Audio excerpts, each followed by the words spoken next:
Hello दोस्तों, मैं रामनिका गांधी। मैं एक होम्योपैथिक विशेषज्ञ हूँ और आज मैं आपको एक ऐसे सब्जेक्ट यानी कि खांसी के संदर्भ में, जो कि आम तौर पे हर कोई इस प्रॉब्लम से जूझता ही है अपने पूरे लाइफ में, तो आज मैं खांसी के संदर्भ में बताऊंगी।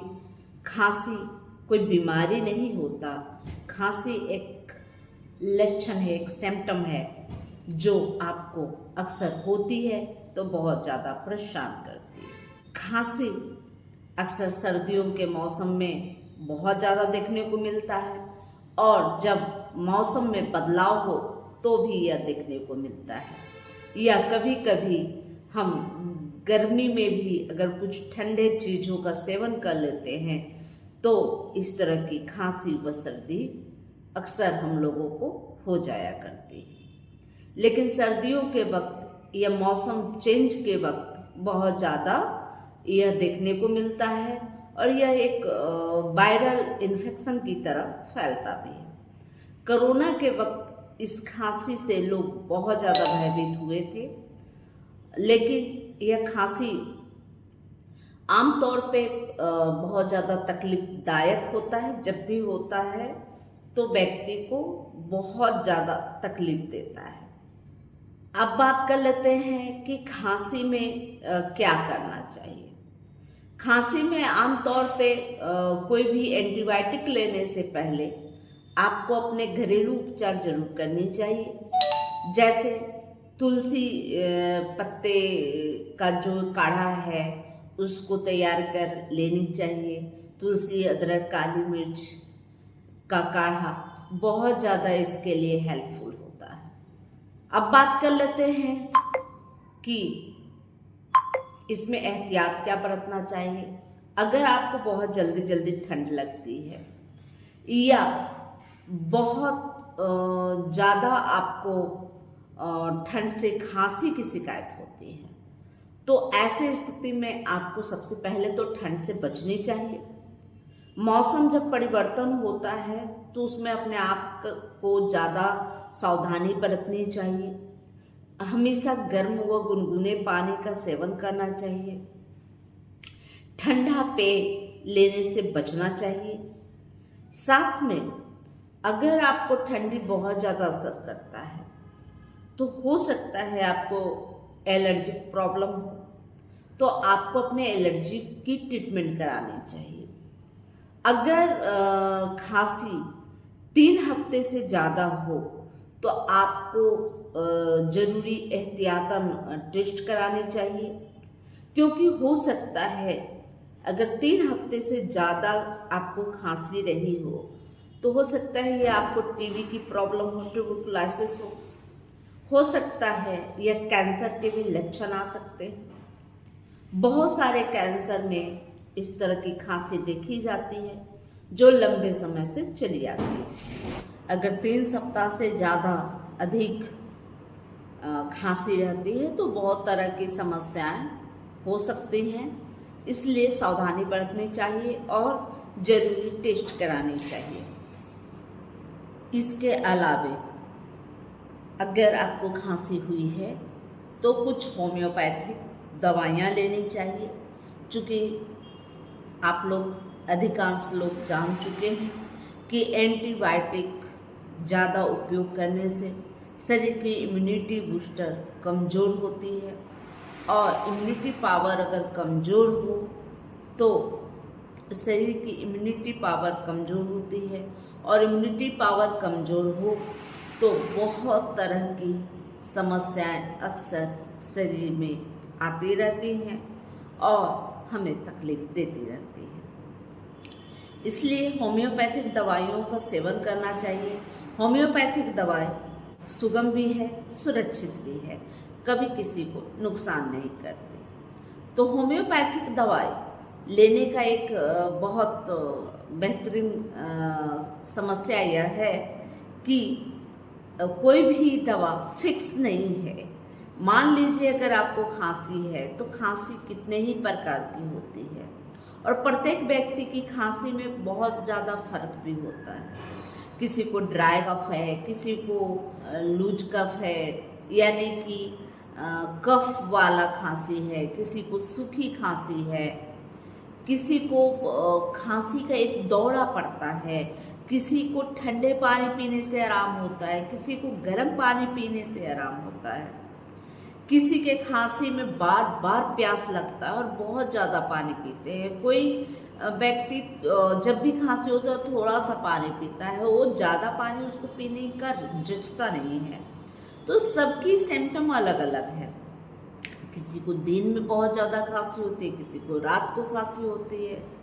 तो सब अलग अलग कैटेरिया के होते हैं और अलग अलग खांसी में अलग अलग होम्योपैथिक मेडिसिन का उपयोग होता है, जिसकी वजह से व्यक्ति स्वस्थ होता है। और इस आपके लिए कौन सी दवा है, इसके चयन करने के लिए अनुभवी डॉक्टर आपसे होते हैं। अगर आपके डॉक्टर अनुभवी हैं तो आपके लिए बेहतर दवा का सजेशन करेंगे और बेहतर दवा मिलेगा तो आप जल्द ही बेहतर होंगे। और अगर इस तरह से वीडियो देखने के बाद, वीडियो में हम लोग सभी दवाइयों के बारे में जो भी जिक्र करते हैं वो 100% सही व कारगर होता है, लेकिन यह हमारे अनुभव शेयर किए जाते हैं आपके ज्ञान अर्जन के लिए। आपको एजुकेशन पर्पस से यह बातें बताई जाती है, अपने अनुभव को शेयर किया जाता है, न कि स्वयं चिकित्सक बन के अपना ट्रीटमेंट करने के लिए। अगर आपको होम्योपैथी के बारे में कुछ भी नहीं पता हो तो आप किसी अच्छे चिकित्सक के संपर्क में जाएं और अपनी समस्या के बारे में बताएं विस्तार पूर्वक, और अपनी दवाइयों के चयन करने में उनकी सहायता करें। अगर वह आप सब कुछ बताएंगे, अपनी जितनी टोटल समस्या है वो बता देते हैं, तो आपके डॉक्टर 100% सत्य है कि आपके लिए एक अच्छी बेहतरीन दवा आपको चयन करके देंगे, जिससे आप 100% सही होइएगा। बहुत लोग अनाप शनाप दवाइयाँ उठाते हैं और ले लेते हैं और बोलते हैं मुझे तो होम्योपैथी सूट नहीं करता। होम्योपैथी की इमेज को डैमेज करने की कोशिश करते हैं। इसी के लिए बोलते हैं कि कोई भी होम्योपैथिक ऐसा नहीं है कि आप जब मन आया जो मन आया, ठीक है, इससे कोई नुकसान नहीं होता, लेकिन जब जो मन आएगा वो दवा अगर आप लेते हैं तो उससे बहुत तरह की समस्याएं आ सकती हैं। जैसे किसी दवा को लेने के बाद कौन सी दवा लेनी चाहिए या नहीं लेनी चाहिए, इसका ज्ञान आपको नहीं होगा। कोई दवा किसी दवा के लेने के बाद एक्टिवेशन करता है, कोई दवा दिक्कत पैदा भी कर सकता है, कोई दवा किसी दवा से सूट नहीं करता, तो उसके लिए एक चिकित्सक की सलाह बहुत ज़्यादा जरूरी है। अगर आप किसी चिकित्सक के सलाह के अनुसार दवा लेंगे तो वो सब कुछ ध्यान में रखते हुए आपको दवा खाने का निर्देश देते हैं और आप बहुत जल्दी स्वस्थ होते हैं। सभी होम्योपैथिक दवा सभी व्यक्तियों को सूट करता है, बशर्ते दवा उचित होनी चाहिए, आपकी समस्या के अनुरूप होनी चाहिए। दवा के सिम्टम और व्यक्ति के बीमारी के सिम्टम दोनों मैच करनी चाहिए। इसे ही कॉन्स्टिट्यूशनल मेडिसिन कहते हैं। और अगर ऐसी दवा आपको मिलती है तो 110% आप स्वस्थ होते हैं और बहुत जल्द ही स्वस्थ होते हैं। कुछ लोगों का भ्रम होता है कि होम्योपैथिक बहुत देर से फायदा करता है। यह निर्धारण करता है कि आपकी बीमारी कितनी पुरानी है, बीमारी कितनी गंभीर है, और बीमारी के लिए आपने जो दवा चयन किया है वो आपके लिए परफेक्ट है या नहीं है। अगर वो दवा परफेक्ट है तो आपको चुटकी बजाते ही आपको फायदा करेगी। ऐसा नहीं है कि आपको लंबे समय तक दवा लेनी होगी। कुछ बीमारियां ऐसी होती है, अक्सर होम्योपैथिक डॉक्टर के पास लोग तब आते हैं जब सभी जगह से थक और परेशान हो जाते हैं। ऐसे में तो आपको लंबा पेशेंस रखना पड़ेगा। ऐसी बीमारियां तुरंत नहीं ठीक होती, लेकिन अब जैसे सर्दी है, बुखार है, कभी दांतों का दर्द है, किसी व्यक्ति ने बताया कि दांत दर्द है, इसके लिए एलोपैथिक से बेहतर कोई नहीं है, तुरंत आराम हो जाएगा और मैं शांत हो जाऊंगा। लेकिन ऐसी बात नहीं होती। होम्योपैथिक ऐसे मामलों में बहुत जल्द आराम करता है, लेकिन दवा आपके माफिक आपके लिए, इसके चयन के लिए एक डॉक्टर की आवश्यकता होती है। जैसे सभी बीमारियों को दिखाने के लिए आप अपने अस्पताल जाते हैं, अपने चिकित्सक से मिलते हैं, तो होम्योपैथी के लिए भी चिकित्सक से मिलनी चाहिए। होम्योपैथी में भी चिकित्सक होते हैं और चिकित्सक जब होते हैं वही आपको ठीक कर सकते हैं। चिकित्सक अनुभवी होनी चाहिए, उन्हें होम्योपैथी की हर सिम्टम से रूबरू होनी चाहिए, हर दवाइयों का उनको ज्ञान होना चाहिए, उसे ही चिकित्सक कहते हैं। ठीक है, अभी मैं बात करने जा रही थी खांसी के बारे में। तो खांसी के लिए होम्योपैथिक में बहुत सारी दवाइयाँ हैं। जैसा कि मैं पहले बताई कि कोई भी बीमारी की कोई परफेक्ट दवा होम्योपैथिक में नहीं होती। बीमारी जितनी भी स्वास्थ्य से संबंधित है सभी की ट्रीटमेंट होम्योपैथिक में होती है, लेकिन फिर भी दवाइयाँ जो होती है बीमारी के सिम्टम के आधार पर दी जाती है। उसी प्रकार खांसी के समस्या में भी सिम्टम देख के दी जाती है। खांसी की अगर कहें तो सबसे बेहतरीन अगर दवाइयों में अगर जाना जाता है तो एंटीमटाट ऐसे वक्त में बहुत ज़्यादा लाभ देती है जब आपका जो श्वास नली है वो घड़ घड़ घड़ घड़ घड़ घड़ आवाज़ करता है, उसमें एक साउंड आता हो, जब भी आप सांस ले रहे हो तो एक आवाज़ आता हो। यह समस्या ज़्यादा बच्चों में, बुजुर्गों में व किसी बीमारी से ग्रसित व्यक्तियों में, इसके अलावे बहुत कमज़ोर व्यक्तियों में यह बहुत ज़्यादा होता है और यह बहुत ज़्यादा जल्दी आराम देता है।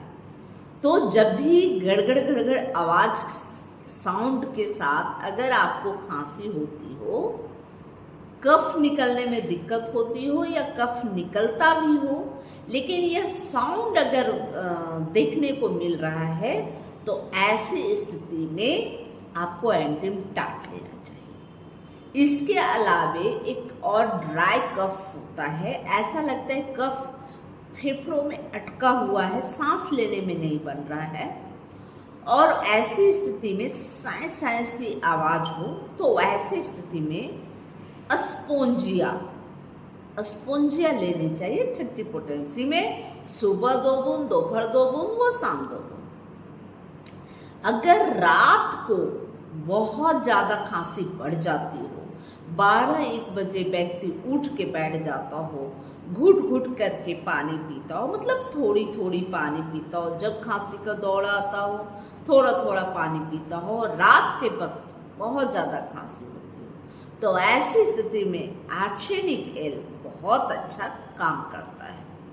इसके अलावे ब्रोनिया भी ड्राई खांसी के साथ बहुत अच्छा काम करता है जब आपको ड्राई खांसी होती है, और ब्रोनिया की भी खांसी आपको खाना खाने के बाद बढ़ जाती है या कुछ मूवमेंट के बाद बढ़ जाती है, तो ब्रोनिया लेनी चाहिए, ब्रोनिया एल्बा, यह भी 30 पोटेंसी में लेनी चाहिए।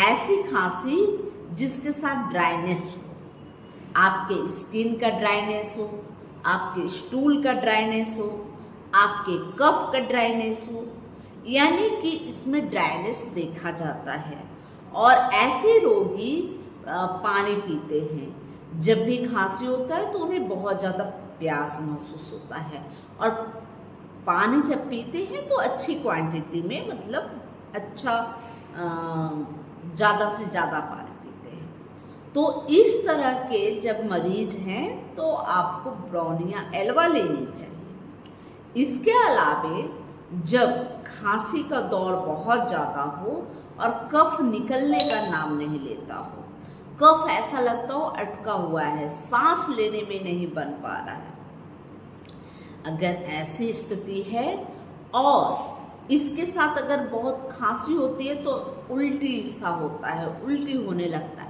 तो ऐसी स्थिति के लिए इपीकॉक बहुत अच्छी दवा है। ऐसी स्थिति में इपीकॉक लेनी चाहिए।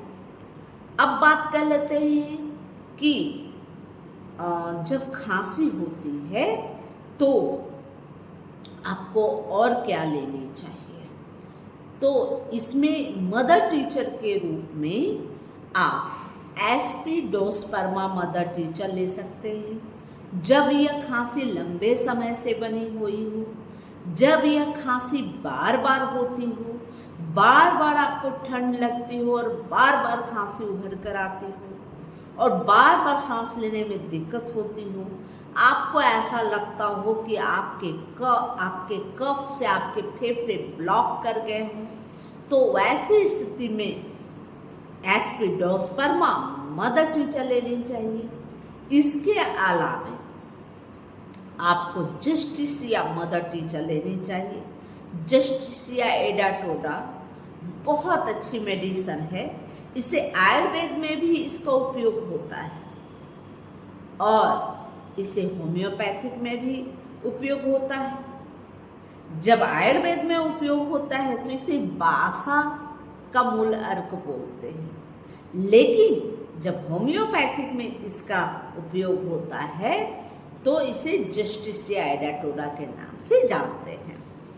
इसके अलावा ऑसियम सेंट जो भी आयुर्वेद में भी उपयोग होता है, घरेलू उपचार में भी उपयोग होता है, और इस ऑसियम सेंट को तुलसी बोलते हैं।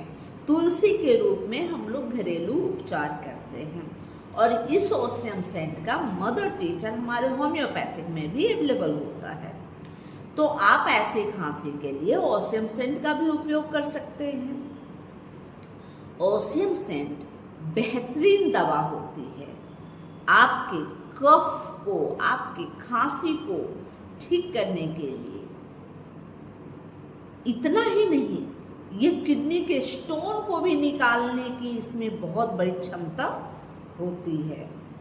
उसी प्रकार जो जस्टिसिया एडाटोडा के बारे में बताया, अगर ये आपको ट्यूबरकुलोसिस तक हो गई है तो भी जस्टिसिया एडाटोडा आपको ठीक करती है। इसलिए इन सब दवाइयों का, इन सब मदर टीचर का भी आप उपयोग कर सकते हैं। इसके अलावे आप बार बार आपको कफ होती है, बार बार खांसी होती है, बार बार नजला जुकाम होता है, तो आप ट्यूबरकुलोसिस 1 15 दिन में 2 बार उपयोग कर सकते हैं। 2 यह बहुत ही बेहतरीन है।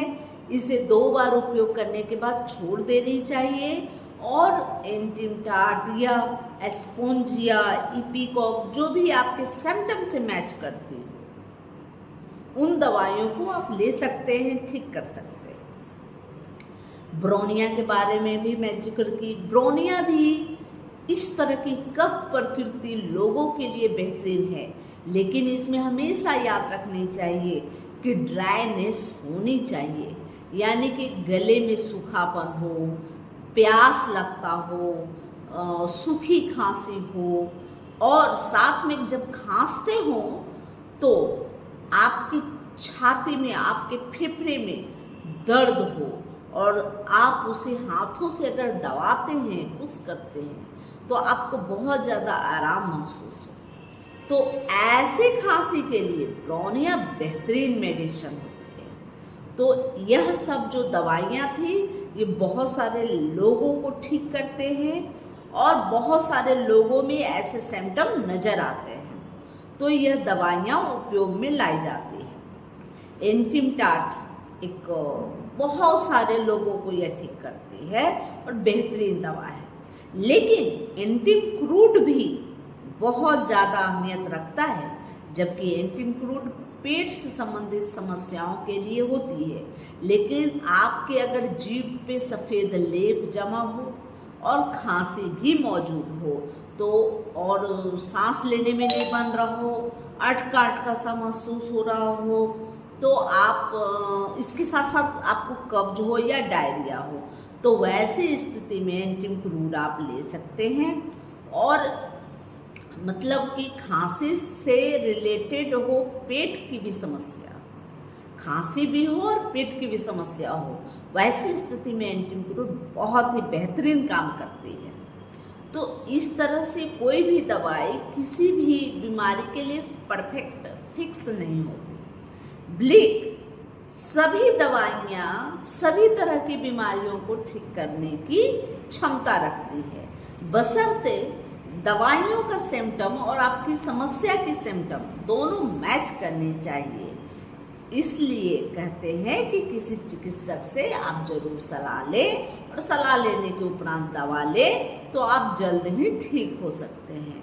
यह जानकारी अच्छी लगी तो लाइक करें, कमेंट करें, शेयर करें, सब्सक्राइब करें और बेल आइकन जरूर दबाएं। जय हिंद, जय भारत, धन्यवाद।